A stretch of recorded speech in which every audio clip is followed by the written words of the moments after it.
my time at Lehigh, walking past this sculpture around campus has always reminded me of 2x4s made out of steel.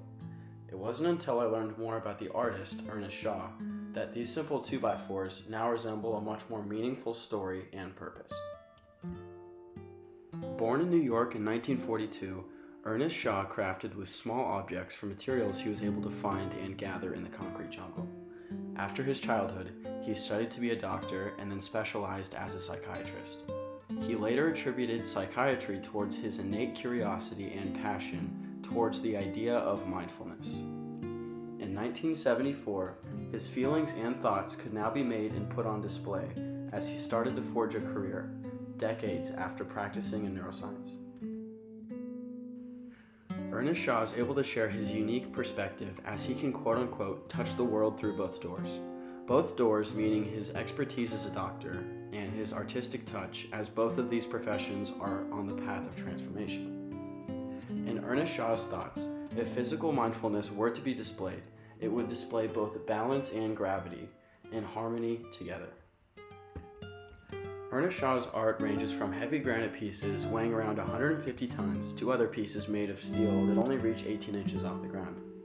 After gazing through his plethora of work, I reasoned that throughout his pieces he has two things in common. One, they all seem to have steel incorporated in some way. Two, many of his sculptures appear to be perfectly balanced, deeming every part of the sculpture essential. Briefly circling back to his time as a psychiatrist, he dealt with patients on the verge of mental collapse. For example, his patients would scream at the top of their lungs, like all the time. He then designed a method to use for his patients outbursts of screams to their benefit. This design is known as quote-unquote scream sessions. He would schedule these sessions on a continuous basis, and this allowed his patients to release their pent-up emotions without holding back. Now, as I mentioned earlier, these heavy structures look on the verge of collapse. I believe he intended it that way in order to represent the fragileness of his patients and the heavy mental burden that they had to balance. Now knowing this, I see this as a reminder that mindfulness, balance, and caution can be used to conquer the most difficult and seemingly complex challenges. In Ernest work, it is easy to see how this balance is achieved with his detail-oriented touch to make the impossible balance.